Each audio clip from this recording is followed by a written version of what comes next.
So for this week on Cyber School, we're continuing our series on demystifying overhead paging. And since we've covered analog-based paging to the end of it, we can start to get into IP-based paging, which is a relatively newer innovation in the overhead paging game as compared to, say, analog overhead paging that's been around for greater part of a century. IP-based paging is fairly new and a great new option that we can cover. And there's a lot of good options when you're dealing with IP-based paging. Of course, it's something that CyberData is centered around, being the IP endpoint company. So we've got a lot of things that we can talk about as we're going through this whole IP-based paging and trying to make sense of it. We'll cover this in probably another two to three more videos, just covering everything in depth as we go through IP-based paging. But to start, what the heck is an IP and what's IP paging? Well, IP just stands for Internet Protocol, and it's essentially just an alternative to analog paging, where your standard analog paging is going to use some kind of an audio source. If we think old school, you're dealing with, your vinyl records going into, a tube amplifier out to speakers. And IP paging is built on, that kind of idea or a style, but more in, say a modern sense, where it's going to be utilizing network-based hardware to facilitate paging. And that gives you a lot of different ways to get notifications out and gives you a lot more capabilities over something like, say, a standard analog paging system would. Well, why would you even want to consider something like this, where we've had, analog paging for the better part of 100 years? That's a well-tested, well-vetted option for paging. Why would you want to even consider something else? If the old saying goes, if it ain't broke, don't fix it. Why would you want to consider some kind of an alternative to analog-based paging?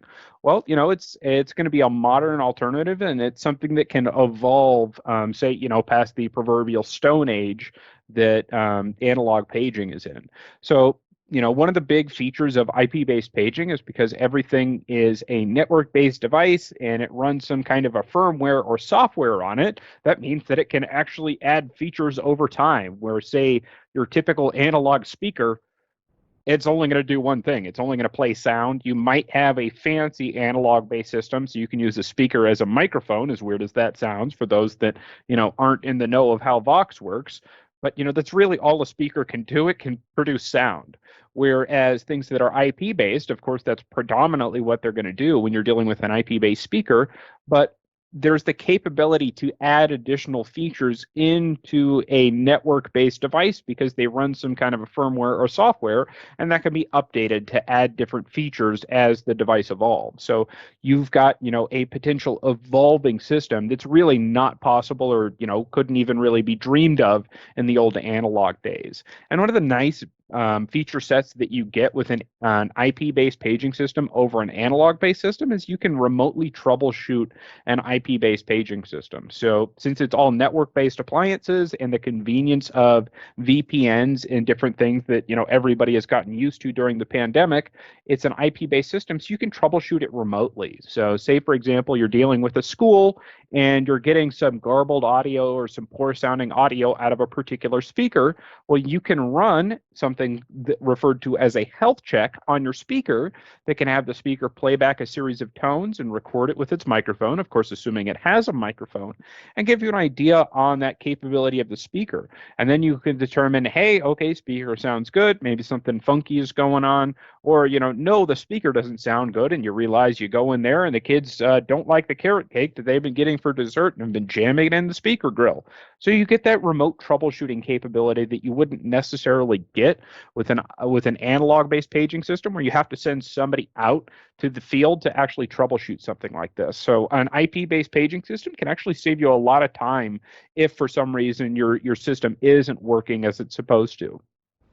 Another nice thing that you get with IP-based paging is it's mostly going to be non-proprietary systems and protocols that IP-based paging is going to use. The predominant two ways to page in an IP-based paging system across the entire industry is going to be two protocols that we'll talk a little bit further about later, both SIP and Multicast. And those are non-proprietary, meaning that anybody can use them, and they're widely supported across the telecom industry. So as you know, everybody is using VoIP and sticking to VoIP, you'll have a lot of different options for paging, and your system can move with you as you transition from different providers if you do. Whereas some analog-based systems, you're dealing with, say, proprietary systems where they have to work only with a specific amplifier that was designed by one manufacturer that went out of business 15 years ago, and there's one guy that'll troubleshoot it. You don't deal with any of that because you're not dealing with any proprietary-based stuff most of the time when you're dealing with IP-based paging. And you also get kind of enhanced reliability over analog-based systems, where you get, an enhanced feature set in terms of troubleshooting. You get enhanced capability in terms of evolving features over time, and then you just get more reporting capability that's possible from your speakers. So a lot of different facilities are implementing things like health checks, depending on what software suites that you might be working with, where you can get immediate notifications if, say, a speaker stops working. And that's not really a thing when you're dealing with an analog-based system. And a lot of people don't realize that some of their speakers fail until a lot of them fail and you lose coverage in a big area. But if you lose one or two speakers in an analog-based system, you might have no idea. Whereas with an IP-based system, you can know immediately as soon as that happens with just the protocols and everything that's built into an IP-based system. So what makes up an IP-based system, now that we've kind of talked about it and its benefits? Of course, it's going to require some kind of a network switch that's going to use the power over Ethernet, which is the main power delivery method for these different speakers. Of course, in the analog world, you're typically just dealing with an amplifier. In an IP-based system, you're going to be dealing with network switches. And then, of course, to connect everything together, you're going to need your standard Ethernet cabling, also known as Cat5, Category 5, or Category 6 cabling. Really no differentiation point between the two in terms of speed, capability, or anything that you need. As long as it's Cat5 or Cat6, it's going to work with any of these IP-based endpoints. Of course, you're going to need an IP-based endpoint to be able to, plug something in, say your IP-based speaker or what have you. And another good thing that you can use for combining all of these different endpoints together is going to be your SIP-based phone system, and that's the predominant protocol that is used when you're calling from different devices. So say, for example, you're making a call from one person to another with a provider like RingCentral or Zoom or what have you, you're going to be using that SIP-based phone system. And another optional thing that's very powerful when you're dealing with an IP-based paging system is going to be your paging protocol origination device. So that's what's ever going to be creating the protocol or the actual audio and sending that across the network that your devices are going to be receiving. And we'll talk a little bit more about paging protocols and what you can use a little bit later. So what are these different methods that you can use for paging? I talked about these different paging protocols. What options are there? And there's really four predominant ones that you can run into. There's definitely more out there, but there's four main ones that we'll cover and four main ones that we run into quite a bit. Of course, there's SIP, Session Initiation Protocol, and that's the predominant method that's used for calling and used by a lot of different providers. There's also Multicast, which is local area network specific, and then there are two proprietary distribution methods, both Single Wire's Informacast and Intrado's Synapse Revolution, to be able to provide paging and notification to all of these different IP-based endpoints. And we'll go through each one of these. So SIP is, of course, going to be used for creating calls across the network. So it's going to be used by the multitude of systems, and this is kind of your go-to standard when you're dealing with any kind of one-to-one style paging. It's used by basically every major VoIP carrier out there. There's still some sticklers that aren't using SIP, but the vast majority, I'd say 95% of everybody is using SIP today. And that's all offered by providers, say, for example, RingCentral, Zoom, 3CX, Cisco, WildX, Vodia, Intermedia, what have you. Basically everybody out there, even Joe Schmo's Telecom is going to be using something like SIP. And the way that these work is it's typically in a one-to-one scenario, meaning caller to callee, meaning you pick up your phone, you dial extension 123, and you talk to John. And, that's kind of how these typical system works. But some providers and more are starting to add this kind of feature set in here, kind of known as one-to-many style calls. And these are typically referred to as paging paging groups. Because as you can tell, in a one-to-one style scenario, say if you want to call to, say, two speakers, one-to-one doesn't really work. And then if you look at it, say, at a bigger scale, and you're trying to page to, say, to 15 or 20 different speakers, one-to-one really doesn't work, because then you have to call each individual speaker and make the same announcement. They're all going to be delayed, doesn't work out, not really the right way to do it. So a lot of different providers are adding what they call paging groups or paging capability to be able to make announcements to multiple different speakers simultaneously. And this just works in a one-to-many style. And a lot of providers are starting to support this. Not all of them have it. And if this is something that you're interested in, you should definitely talk to your provider and see if they support something like this. But there are other options out there to provide that kind of paging capability to multiple endpoints simultaneously. One of the big ones is Multicast. So Multicast really, for conversation's sake, we'll call it a protocol, but truthfully, to proper networking standards, it's a transport method to actually get audio across the network. And really, that's still not the right way to refer to multicast, but for conversation's sake, we'll call it a protocol or a transport method to get audio across the network. And the way that it works is, instead of, say, for example, that one-to-one style call that I was talking about, where you say you want to call to two different speakers, you make a call to speaker number one, and you hang up, then call to speaker number two, and that's an individual stream to each single one. Whereas Multicast does it a little bit different, and it sends a single stream out to multiple devices, almost essentially like a broadcast. Again, not the right terminology. Network people are very sticklers about very big sticklers about the terminology, because terminology is important, but it's a way almost like a broadcast where you can send out a single stream, meaning you call one device and that audio gets sent out to multiple different people or multiple different devices. So it's a really easy way to get that stream across the local area network.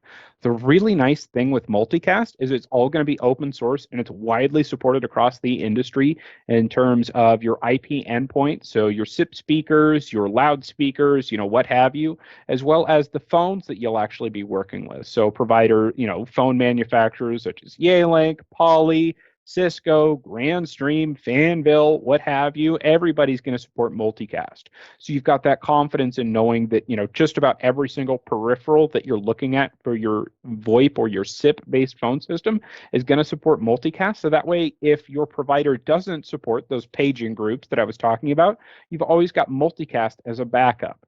And the way that these work is it works in a sender and receiver style operation, where you've got something that is known as an originator, meaning it creates the multicast, and then you've got things that receive multicast. I always like to refer to it as, say, your favorite radio station is the sender, and then your car radio is going to be your receiver, and you tune into the stream from your favorite radio station. And again, that's kind of a 1,000-foot level to kind of understand this. And we might do individual cyber schools talking specifically about these different protocols, because I could honestly spend an hour talking about each one of these. Next, we get into Informacast. And what the heck is an Informacast? Well, it's an emergency notification software suite provided by a company called SingleWire. It was typically associated with Cisco Unified Call Manager, the big phone system that was provided by Cisco. They still pretty much are really ingrained with Cisco, but they also have an offering now that is available hosted or in the cloud, so that way it can be used with just about any other phone system. It's going to be available in both an on-premise and a hybrid capabilities, meaning on-premise and in the cloud, or only in the cloud. And it uses a proprietary-based paging protocol that was built on Multicast, because Multicast is such a powerful protocol that it can go and actually get the notifications out. And they kind of enhanced it a little bit to overcome some of the potential challenges that you can run into with Multicast. And of course, it's going to support more than just your standard overhead paging. It supports SMS, text, email, and a whole bunch more different feature sets. And it's just another way to get paging and announcements out from a single device. So that way you can go and enhance your existing IP paging system. Finally, we get into Synapse Revolution, and this is going to be a software notification suite that's provided by a company called Intrado. This one is typically always going to be premise-based, meaning it's always going to be at your local facility. There are some cloud options that you can work with Revolution, but it's predominantly going to be locally based.